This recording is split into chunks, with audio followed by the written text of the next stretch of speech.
next is cells or so cell और battery जो है इसमें क्या डिफरेंस है आपको ये बताओ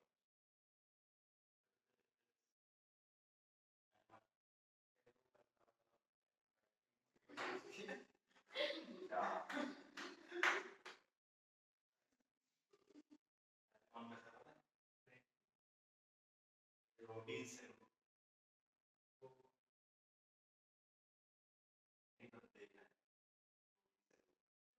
इसको क्या है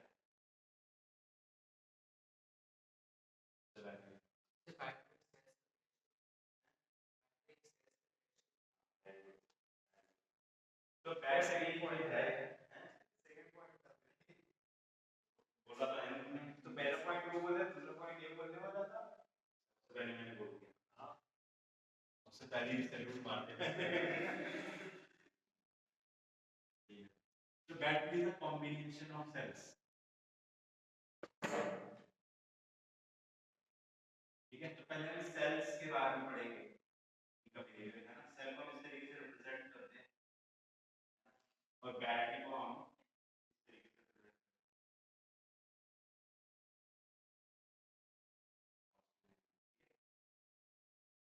यहाँ पर हमने लिखा है छोटा आ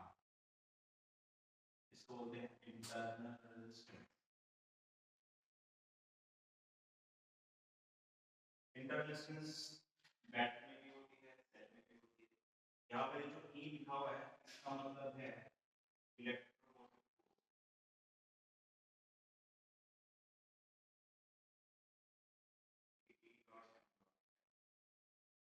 ठीक है तो भले इसके नाम में फोर्स आ रहा है इलेक्ट्रोमोटिव फोर्स करके बट ये फोर्स नहीं ये एक तरीके से पोटेंशियल होता है तो ईएमएफ का मतलब होता है पोटेंशियल अक्रॉस सेल और battery when not connected to circuit यानी कि जब आप मार्केट से वो सेल या बैटरी खरीद के लेके आते हो उसमें 9 वोल्ट या 12 वोल्ट ऐसे लिखा हुआ होता है तो जो 9 वोल्ट और 12 वोल्ट लिखा है ना वही ईएमएफ है ठीक है अब वो जो ईएमएफ है ना वो ईएमएफ कब होगा जब वो सेल या बैटरी किसी भी सर्किट पे कनेक्टेड नहीं हो उस केस में अगर आप वोल्टमीटर से उसका नापेंगे वो ईएमएफ के बराबर है लेकिन जैसे ही आप उसको एक सर्किट से कनेक्ट कर देंगे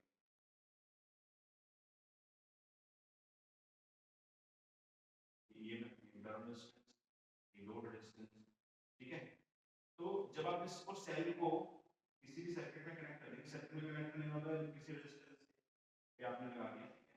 तो अब उसके अक्रॉस जो पोटेंशियल डिफरेंस होगा उसको बोलते हैं टर्मिनल पोटेंशियल ये टर्मिनल वोल्टेज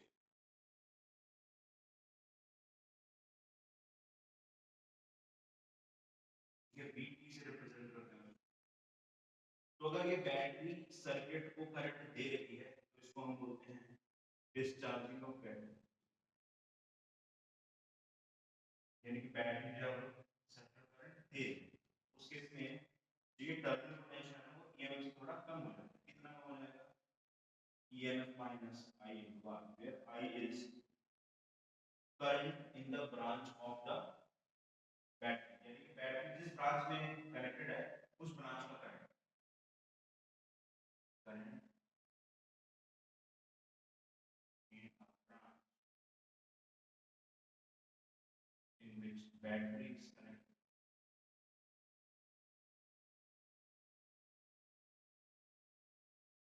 ठीक है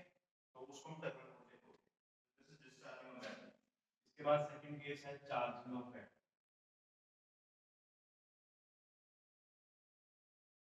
चार्जिंग ऑफ बैटरी का मतलब क्या होगा ये एक बड़ा पोटेंशियल डिफरेंस V बिग बोल देते हैं वो आपने बैटरी के क्रॉस लगा दिया तो अब बैटरी जो है उसको करंट मिल रहा है यहाँ पर क्या था यहाँ पर बैटरी के पॉजिटिव टर्मिनल से करंट निकल रहा है तो ये डिस्चार्ज हो गई अगर इसके पॉजिटिव में करंट एंटर करेगा तो मतलब ये चार्ज हो गई है ना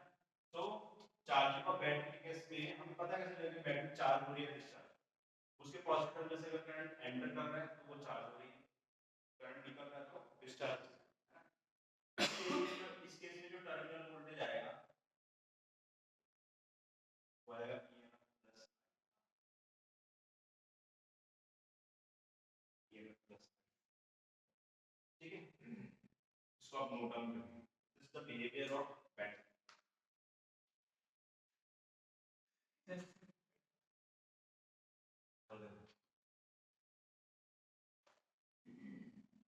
नेक्स्ट है हमारा combination of sales.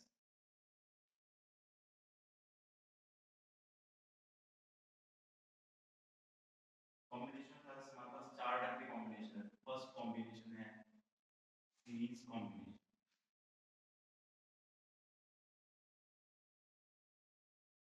Series combination का मतलब है सेल जो वो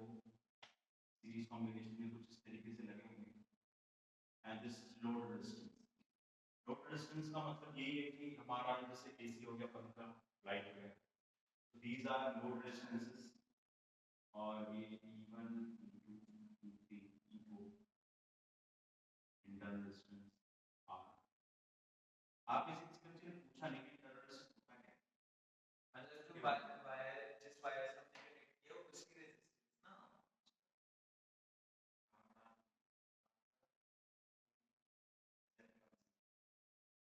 मतलब पूछा याद नहीं काम पड़ा। और चलो anyway, देखो इंटरनल रेजिस्टेंस का मतलब होता है सेल के अंदर जब करंट फ्लो करता है। सेल के दो टर्मिनल होते हैं ना, एक पॉजिटिव और एक नेगेटिव।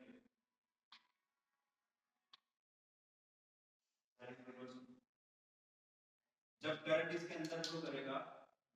सेल के अंदर, तो भी चार्जेस को फ्लो करने में कुछ रेजिस्टेंस भी होगा बैटरी सेल के अंदर, ठीक है ना। वो जो रेजिस्टेंस होता है उसको इंटरनल रेजिस्टेंस बोलते हैं, राइट। यहाँ पर हमारे पास चार सेल्स हैं, चार जगह 5 6 7 कुछ कितने भी हो सकते हैं। तो अगर वो इस तरीके से सभी एक ही डायरेक्शन में करंट को फ्लो करवा रहे हैं, तो हम बोलेंगे कि सारे सेम ओरिएंटेशन में। तो इसका जो इक्विवेलेंट है, इक्विवेलेंट का मतलब है हम एक ऐसा सेल लगाना चाहते हैं जो काम वही करे जो सारे मिलकर कर रहे हैं। ये सारे मिलकर क्या कर रहे हैं काम, आई करंट निकाल रहे हैं, तो इसको भी आई करंट निकालना है, बट मुझे एक ही सेल लगाना है, तो उसकी ईएमएफ कितनी होनी चाहिए ये मुझे पता है, सच दैट काम वही करे, राइट। तो यहाँ पर इक्विवेलेंट हमारा होता है इन सब का सम, अगर सभी सेम ओरिएंटेशन। अगर मान लीजिए से इनमें से कोई अपोजिट ओरिएंटेशन मान लो E2 है, अगर वो ऐसा अपोजिट लगा दिया जाए, है ना, उस केस में E1 minus E2 plus E3 plus यहाँ पे बिकॉज E2 अपोजिट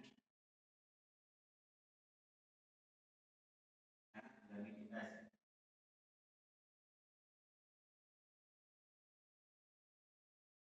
ठीक है।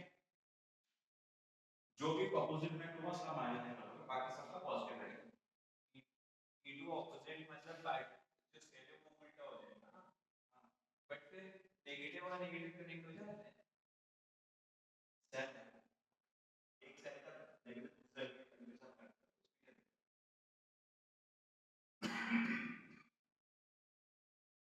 वो शॉर्ट वाला सिनेरियो तब होता है जब आप बैटरी की दो टर्मिनल्स को शॉर्ट, और यहाँ पर R करंट कितना होगा, R1 plus R2 plus R3 plus R। इस सर्किट में करंट कितना होगा, I equals to V upon R होता है, तो V की जगह इक्विवेलेंट और रेजिस्टेंस की जगह R प्लस R। नेक्स्ट है पैरेलल कॉम्बिनेशन।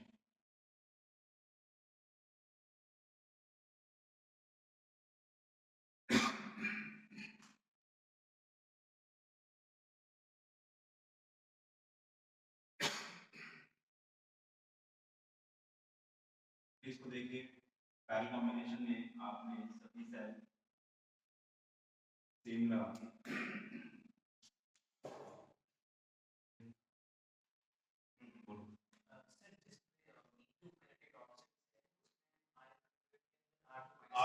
रेजिस्टेंस कभी माइनस नहीं होगा, याद रखिएगा। जैसे टाइम को सब्ट्रैक्ट किया था वैसे रेजिस्टेंस को भी आप कभी माइनस नहीं करोगे, चाहे वो नेगेटिव में ही है। आप पैरेलल कॉम्बिनेशन का भी देख लीजिए, मान लो यहाँ पर हमने 3 सेल्स लगाए हैं, ये लोड रेजिस्टेंस तीनों सेल्स सेम है यहाँ, ठीक है। यहाँ पर भी वही करना चाहते हैं कि एक सेल लगाने के लिए उसका आर इक्विवेलेंट कितना होना चाहिए, ठीक है। तो यहाँ पर जब पैरेलल कॉम्बिनेशन होता है, ठीक है, पैरेलल कॉम्बिनेशन में पोटेंशियल जो है ना बराबर होते हैं। जैसे यहाँ पर ये दो इन दो पॉइंट्स का पोटेंशियल डिफरेंस होगा, वो इसका भी पोटेंशियल डिफरेंस होगा, वही इसका भी पोटेंशियल, ठीक है। लेकिन इसका जब हम इक्विवेलेंट लिखते हैं तो वो हो जाता है आपका ओनली एक सेल की ईएमएफ के बराबर। नाउ द क्वेश्चन अराइजेस कि ऐसा क्यों हो रहा है कि बाकी दो सेल्स का क्या होगा, क्योंकि जो ई है इलेक्ट्रिक ईएमएफ हाँ ये वो पोटेंशियल तो है अक्रॉस द बैटरी, तो अगर पोटेंशियल इक्वल है तो सारी सेम ही रहेंगी। Very good. यहाँ पर इस बैटरी का पोटेंशियल, इसका पोटेंशियल, इसका पोटेंशियल सेम है, तो ये जो बैटरीज हैं ये आपस में एक दूसरे को करंट नहीं दे पाएंगे, ये दोनों बराबर बैटरी है ना, ये वाली बैटरी दोनों बराबर थी, आपस में एक दूसरे को करंट नहीं दे पाएंगे, पोटेंशियल बराबर है ना। लेकिन ये वाली जो बैटरी है ये रेजिस्टेंस को करंट दे देगी, तो इसीलिए एक ही यहाँ पर काम करेगा। तो आप यहाँ पर जितने मर्जी सेल लगा लो, आपका इक्विवेलेंट एक के बराबर है जो डायरेक्ट से कनेक्टेड है। इसके बाद आर इक्विवेलेंट हो जाएगा आपका 1 upon r equivalent equals to 1 upon r1 1 upon r2 1 upon r, ठीक है। और सर्किट में जो करंट होगा आई मान लेते हैं यहाँ पर भी आई, फिर हो जाएगा E equivalent upon r plus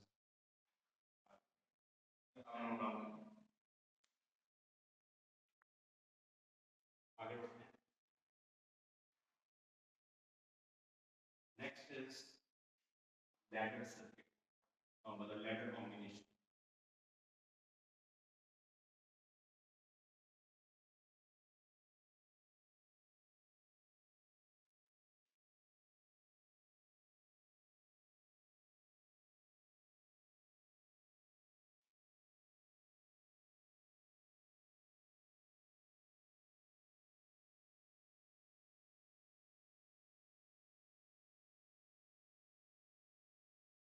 यहाँ पर जो ईएमएफ है वो अलग अलग,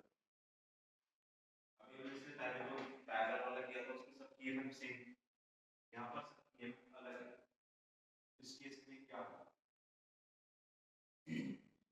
टारगेट हमारा अभी भी वही है कि हमें एक सेल लगाना है,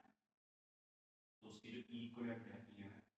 वो कितनी होनी चाहिए, आर इक्विवेलेंट कितना होना चाहिए ना, काम वही करना चाहिए जो सारे मिलके कर रहे हैं, आई करंट निकालना। इस सर्किट के according I is equal to E equivalent upon R plus I, ऐसे लिख सकते हैं, ठीक है। इसके बाद ये जो बैटरी है सपोज ये I1 करंट दे रही है, I2 करंट दे रही है, ये I3 current, I1 I2 I3 current मिलकर I करंट बना रहे हैं ना टोटल,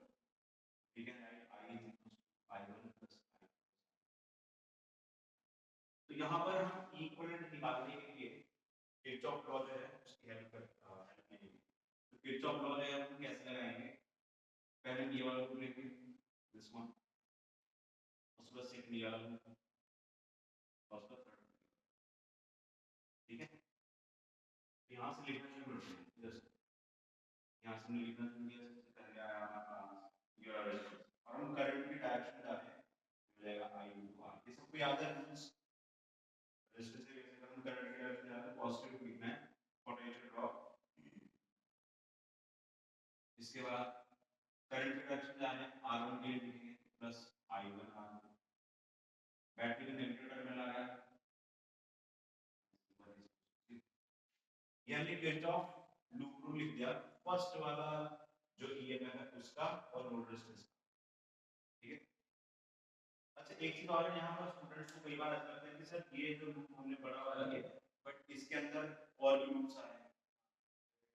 हाँ हाँ कोई यस, मैं आपको इस बना रहा हूँ इसको वैसे समझिए, ये ना एक्चुअली में तीनों अलग अलग लूप्स हैं इंडिपेंडेंट, ठीक है। कैसे देखो, ये जो रजिस्टर है ठीक है, इसमें एक लाइन एक ईएमएफ मान लो, दूसरी लाइन दूसरी ईएमएफ, और ये ऐसे लोड रेजिस्टेंस लगा है, एक लूप बनेगा इससे कम है, यहाँ पर भी एक लूप बनेगा इससे कम है, और एक ग्रुप बनेगा इसमें, तो तीनों इंडिपेंडेंट है एक दिन, है ना। यहाँ पर एक नोट बनाकर लिखेंगे, ऑल EMFs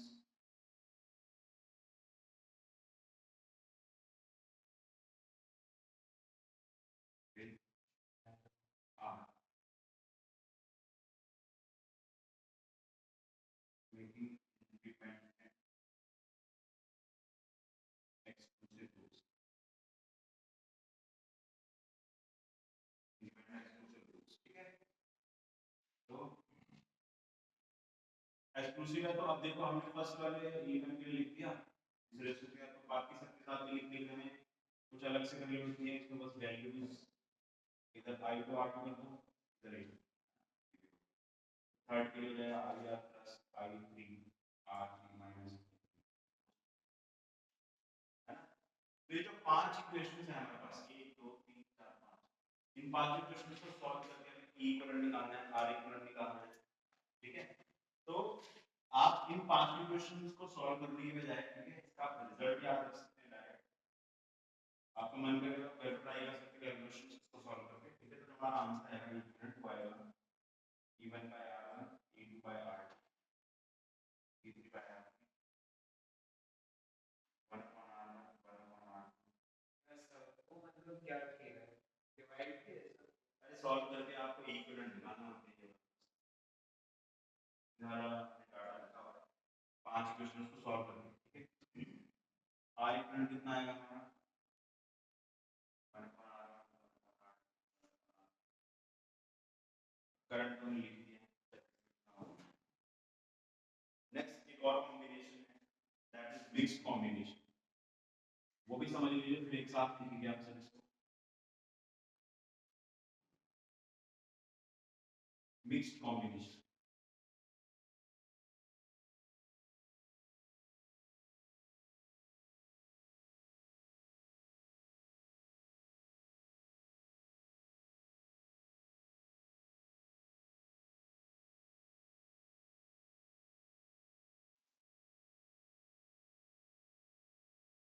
ये आप साथ में डायग्राम बन रही है।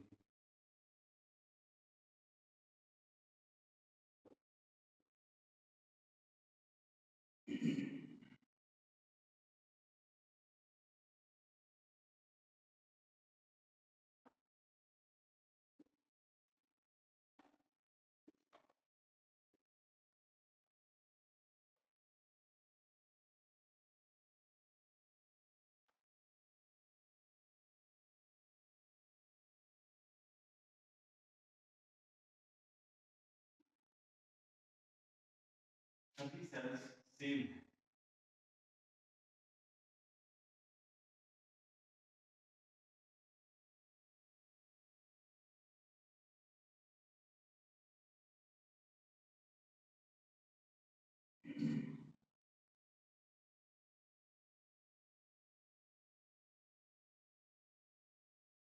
along the line we have n cells and these are m rows, रो कौन सा समझते हैं ना, रो लाइन, यहाँ पर n रोज और हर एक रो में n सेल्स, ठीक है। इधर देख लीजिए, अब हर एक रो में n सेल्स हैं, तो इस रो का जो इक्विवेलेंट आएगा, इक्विवेलेंट फॉर वन रो, एक रो में जो इक्विवेलेंट आएगा वो आएगा n into e, सारे ऐड हो जाएंगे, जैसे हमने सीरीज कॉम्बिनेशन पढ़ा ना, ये एक्चुअली सीरीज कॉम्बिनेशन है पूरा, है ना। R इक्विवेलेंट क्या आएगा n into r। अब हम बात करें कि ये जो पूरा कॉम्बिनेशन है अभी कुछ तरीके से बन गया,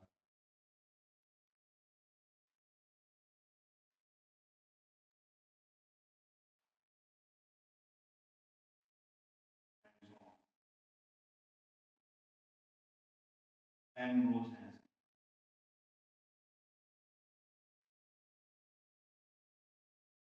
एक सेल जो है उसका इक्विवेलेंट हम ये लिख चुके हैं, ये रहा, ये R इक्विवेलेंट R, ठीक है। तो यहाँ पर m रोज है ना, तो पैरेलल कॉम्बिनेशन में जब E इक्विवेलेंट लिखेंगे, अभी हम पूरा टोटल वाला लिखते हैं ना, मतलब पूरे सर्किट का E इक्विवेलेंट टोटल, तो ये कितना जाएगा, NE के बराबर ही है, क्योंकि हर एक ब्रांच में जितना होगा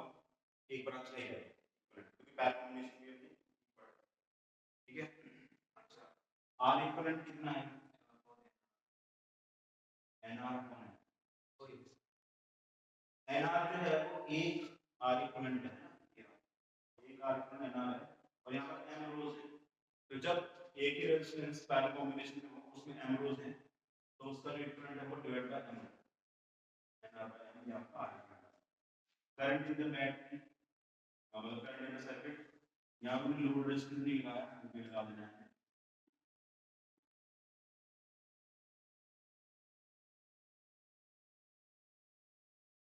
I कितना हो जाएगा,